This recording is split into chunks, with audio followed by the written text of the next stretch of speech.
In the headlines, court remands suspended accountants general in Kuje prison over 109 billion naira fraud allegation. PDP attacks Tinubu over hired clergyman, ask him to withdraw from presidential race. Parents express frustration over ASU strike, call on government and ASU to reach compromise. On the foreign scene, Ukraine and Russia sign agreement to unblock grain exports. Hello and welcome to Trust News Update. I'm Dashan Husseina Usman.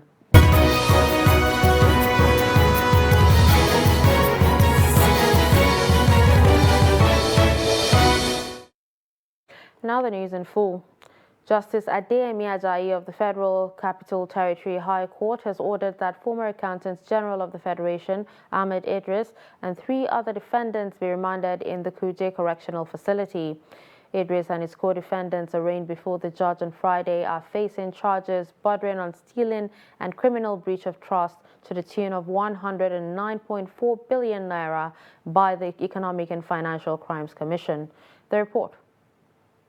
The former Accountant General of the Federation and his other defendants, Olusegun Akindele, Mohammed Usman and Gazewa Commodity Market and Exchange Limited, earlier pleaded not guilty to the 14-count charge leveled against them by the EFCC.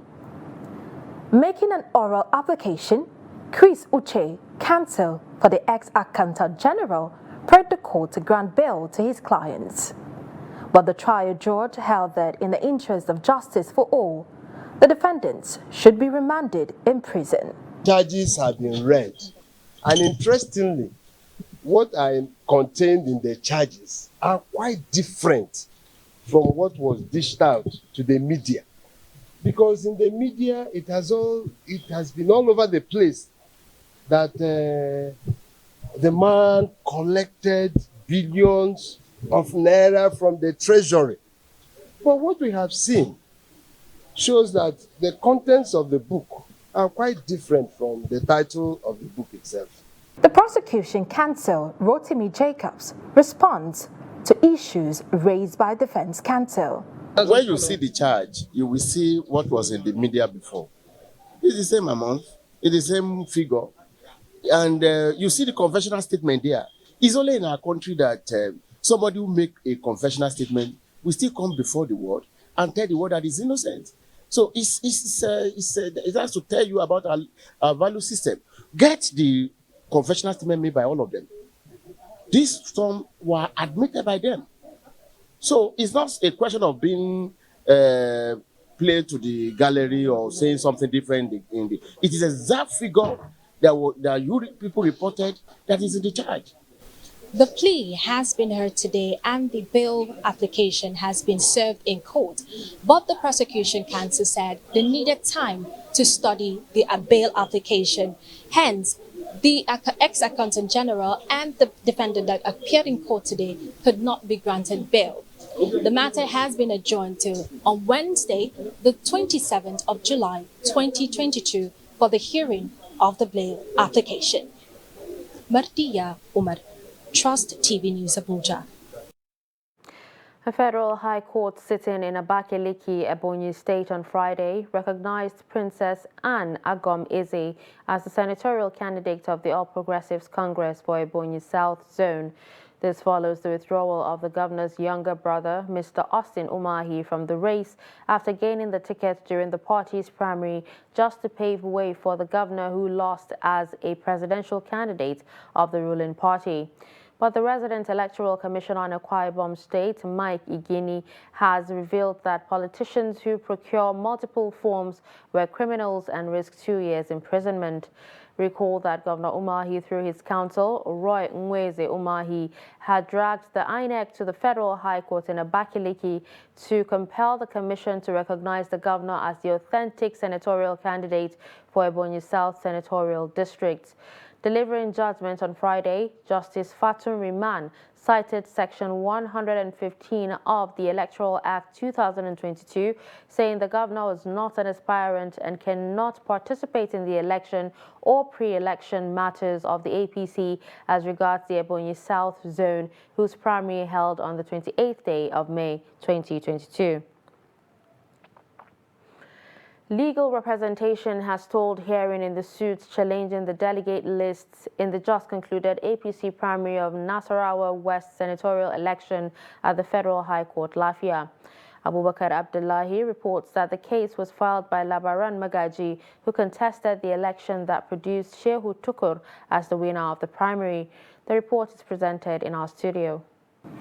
The case was filed by an APC aspirant, Labaran Magaji, alleging that the delegates list used during the primary elections that produced Shehu Tukur as the candidate of the party was doctored. Different counsels, however, claim to have been briefed by litigants involved in the suit. The judge, Justice Nehizina Afalabin, after listening to counsels on representations and other sundry issues, fixed 3rd August next year as the next adjourned date to enable parties resolve issues before hearing speaking shortly after the proceeding. Counsels for Labaran Magaji and APC Gali Umar and Abdullahi Bawa said the grey areas will be sorted out before the next hearing. There are some defendants who were not served, and the case was adjourned for them to be served with processes, because sometimes the reason was that they did not appear in the matter earlier. So I think there is a mix-up. They were being served at the headquarters in Abuja. So when they came into the matter, already the processes were already in Abuja. So they have no access to some copies. So, and we look at their reason as being genuine, and the court obliged them to be served in the interest of justice.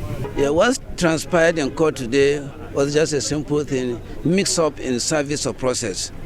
There was an application by the second defendant for his processes to be deemed properly filed, but the motion was not served on some of the parties. The plaintiff was served, the plaintiff filed a counter affidavit. That counter affidavit was incidentally not served on all the other parties. So the matter has been adjourned to enable all parties to be served with all processes filed by the parties in this matter. Also speaking, Labaran Magaji, the plaintiff, promised to continue to follow the case to its logical conclusion. To this end, these adjournments is at the instance of the defendants, and we are really conscious of the practice direction issued by the Chief Judge of the Federal High Court that this matter is going to be heard expeditiously, and we are waiting patiently. The ends justify the means. It will be recalled that crisis rocked APC in Nasarawa State over alleged tampering with the original list of the delegates in some local government areas, generating accusations and counter-accusations among party members in the state. The current APC National Chairman, Adamu, represented the senatorial zone before his resignation to take up his present position. Nigeria's main opposition party, the People's Democratic Party, has asked Senator Bola Tinubu of the All Progressives Congress to withdraw from the 2023 presidential election. The party believes the APC presidential candidate has lost his fighting chance in the coming poll amid the controversy trailing the unveiling of his running mate, Senator Kashim Shettima, especially the rejection by the Christian Association of Nigeria. Despite the stance of the religious body, some pictures and videos went viral in which some Christian clerics were said to have attended the unveiling of Shettima, signaling his acceptance as the APC vice presidential candidate by the said clergymen. Amid the mixed reactions trailing the development, some of the attendees reportedly said they were paid to attend the event, but the claim was vehemently rejected by Tinubu's camp. The PDP, through its spokesman, said the reactions that trailed the unveiling ceremony and the presence of the clerics suggested a massive rejection of the ruling party. Bus conductors and fraudsters sacrilegiously being dressed in fake bishop vestment and paid to endorse the unveiling of Asiwaju Tinubu's widely rejected running mate, Senator Kashim Shettima. Such action is unacceptable and unbecoming of any individual aspiring to a leadership position at any level, let alone the office of the president. This is an embarrassment to leadership. More sickening is the outcry by the Heronians that they were defrauded by agents of the APC president candidate who paid them sums ranging from 30,000 to 40,000 as against the 100,000 they were earlier promised. The APC president candidate and his party should know that it is in his own interest to withdraw from the race, as it will be futile to go into an election in which the will and aspiration of the people are manifestly against him and the APC. Ashwaju has no political fighting chance in the face of the soaring popularity of PDP's very competent, candid, transparent, people-oriented, and much more prepared presidential candidate, His Excellency Atiku Abubakar at the poll.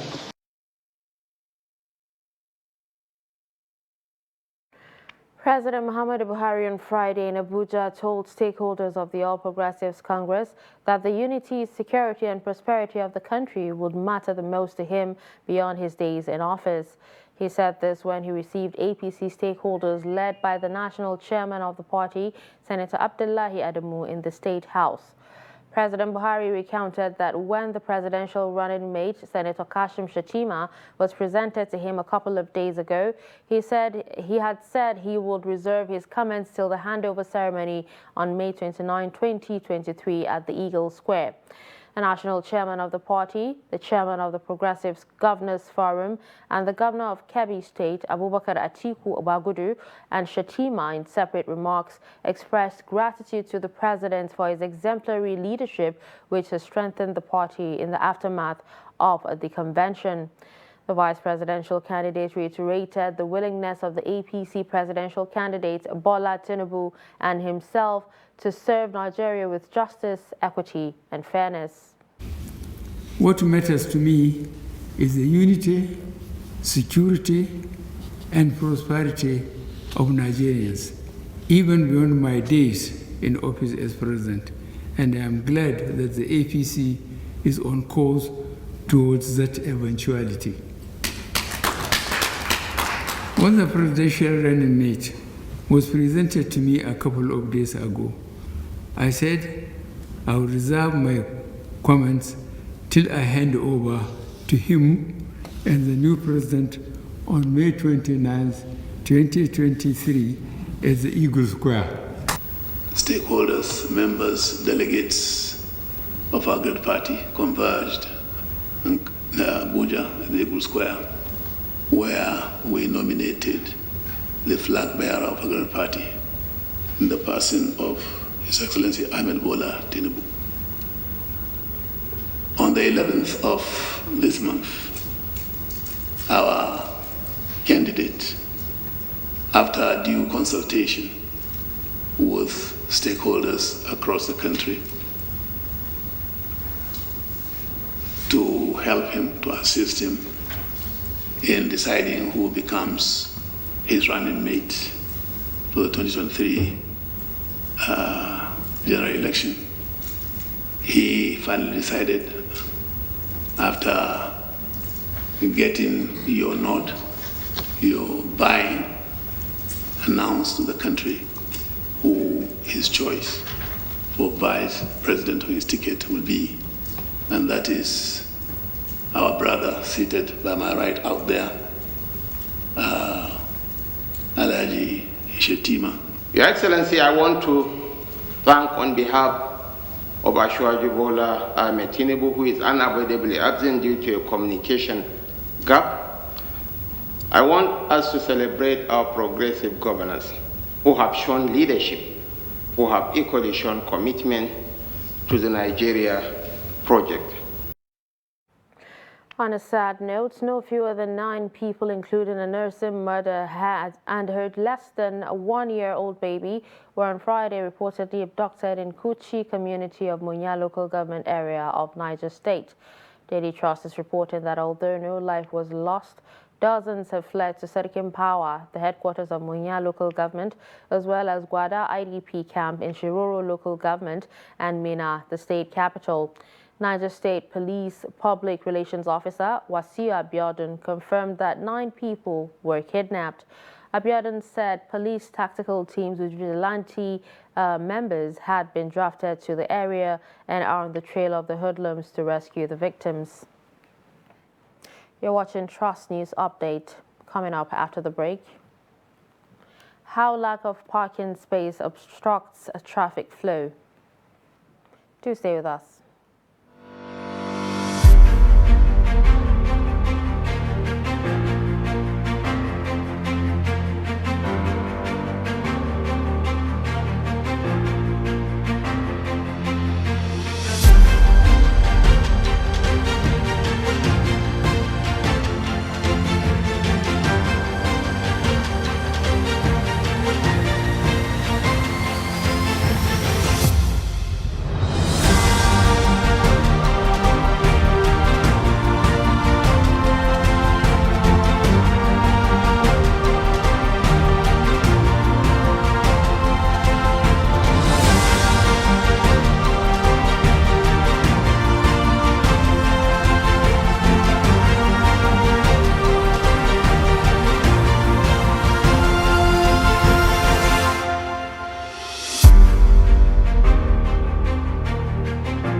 Welcome back and thanks for staying with us. You're watching a Trust News Update. Let's take a look at some of our top stories. We told you that court remand suspended Accountant General Idris in Kuje prison over 109 billion naira fraud allegation. You also heard that PDP attacks Tinubu over hired clergymen, asked him to withdraw from presidential race. Moving on to education, prolonged strike by the Academic Staff Union of Universities is taking a toll not only on students, as some parents and guardians in Abuja expressed discomfort and disappointment with no end in sight to the industrial disputes. They call on the government and ASU to reach a compromise to end the lingering strike. Musa Luka tells us more. The prolonged strike by the Academic Staff Union of University, ASU, has been a burden to many Nigerians, especially students and parents. The union has for over 5 months been on industrial action, marking academic activities in public universities to be on hold. The Nigerian Labour Congress, NLC, is planning a protest in solidarity with the striking lecturers, which government said is illegal. Many parents find the situation disturbing, calling for an end to the strike. It affects us parents very much because by now my children are supposed to have graduated, but about 3 of them are still at home since two supposed to graduate last year, and due to all this incessant strike here and there of ASU. And there is nothing we can do. We cannot fight government, but it's very unfortunate for what we are experiencing in our country. And if you look at, if you go online and you see them celebrating all their children graduating overseas. So the ASU strike is affecting the whole region, precisely as in a taxi. Like my junior one in school, they have been abandoned in the village. They have been abandoned there. Nothing for them, no school, nothing. I mean, so it's also affecting us that sponsor them, believing that okay, with so time I think we might have done with this one, and then know 1 or 2 things to forge ahead with. You understand me? So the ASU strike is not only affecting the students, it's affecting both the whole region, as I said. I'm studying law in my 200 level, going to 300 level. But because of the ASU strike, we started exam, but we couldn't finish it. Then we have to, but the strike came, we're back on the strike. Now, my wife, she's also a student. My younger sister is also a student. Assuming there was no strike, all of us, we have nowhere we have got into. But because of the ASU strike now, we cannot go. And by the time they resume, they'll be demanding for school fees. and it will come once, that may also affect me negatively. I have my daughter, I have my sons, so it is hitting them very badly. All of them, some of them are going to farm to help us sometimes, help the mother. Is that what a student is supposed to be doing when he was supposed to must have been graduated? Now he's doing other things, you know. It's very bad. Now Labour want to go on strike. If that can solve the problem, let all hands down. Banks, everything. Let the airport be shut down so that they travel by car, they see how bad our road is. If that can make them send the children back to school, good and fine. The question on the lips of many is when the strike will end. Musa Luka, Trust TV News, Abuja. Tanker drivers along Gwagwalada Highway are obstructing the free flow of traffic by parking their trucks by the roadside. The drivers say lack of parking space for the heavy-duty vehicles to offload goods gives them no alternative but to park by the roadside. Gaza Yakubu, who visited the axis, tells us more.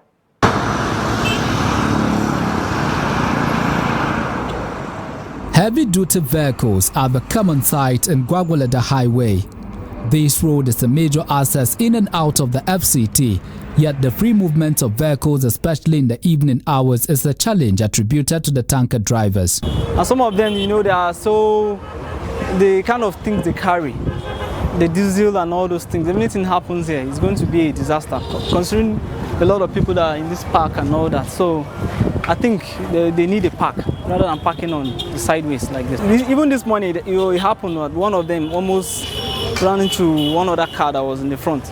It had to be the attention of some of the, I can call them maybe the chairmen around here. They came and they had to sort it out before the truck left. The lack of parking space poses a serious challenge ahead, as the tanker drivers are using the highway as drop-off terminal, thereby causing unnecessary traffic gridlock. We're here because of our customers. Some connect with us from Lagos, while others in Asaba and different parts of the country. When my company sells the goods belonging to Abuja customer, we wait here. But if it is sold to other states, we transport it to them. Here is our casual depot.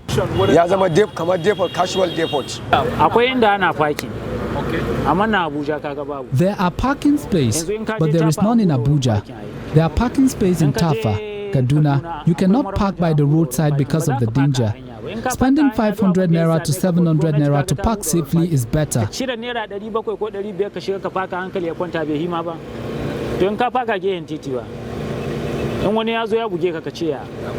Also hindering traffic flow are the business activities that are gradually coming up due to parking by the roadside.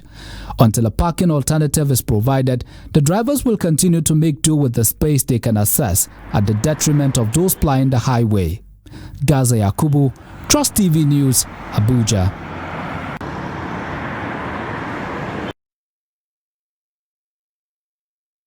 Charles Soludo has assented to the 2022 revised appropriation budget of 170 billion naira.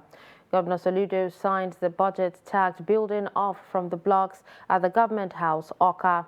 Performing the function, the governor commended members of the House of Assembly for being diligent, responsible and responsive to their job as lawmakers and representatives of the people of Anambra State. While assuring implementation of the budget within the cash flow, the governor pointed out that his administration is currently cleaning up the state wage bill and the payroll system. On the foreign scene, Russian and Ukraine officials have signed a deal to allow grain export from Ukraine Black Sea ports as UN Secretary General Antonio Guterres and Turkey's President Recep Tayyip Erdogan say the agreement would help ease a global food crisis. Russian Defense Minister Sergei Shoigu and Ukraine's Infrastructure Minister Alexander Kubrakov signed the deal separately on Friday, carefully avoiding sitting at the same table and avoiding shaking hands. The signing ceremony took place at Istanbul's lavish Dolmabahce Palace in the presence of Erdogan and Guterres. Friday's deal means around $10 billion worth of grain will be available for sale, with roughly 20 million tons of last year's harvest that can now be exported, Ukraine President Vladimir Zelensky said. The agreement is valid for 120 days and may be automatically renewed without further negotiations. And finally, in sports, the Confederation of African Football has released the match officials that will take charge of the final of the 2022 African Women Cup of Nations. Host Atlas Lioness of Morocco overcame Nigeria's Super Falcons to reach the finals, while Bayana Bayana of South Africa got the better of Shepolopolo of Zambia to book its place. Nigeria's foremost match official, Mimi Sen Iore, is among the match officials that will oversee the finals slated for Morocco. She'll work as the first assistant referee for respected Abita Salima. Radia Mukansanga from Rwanda will be the center referee of the historic encounter. Fanta Idrissa Kone from Mali will be the second assistant referee, while Maria Paquita Rivet from Mauritius will be the fourth official. And with this, we've come to the end of Trust News Update. Don't forget to follow us on our social media platforms. I'm Dashan Husseina Usman. Thanks for watching.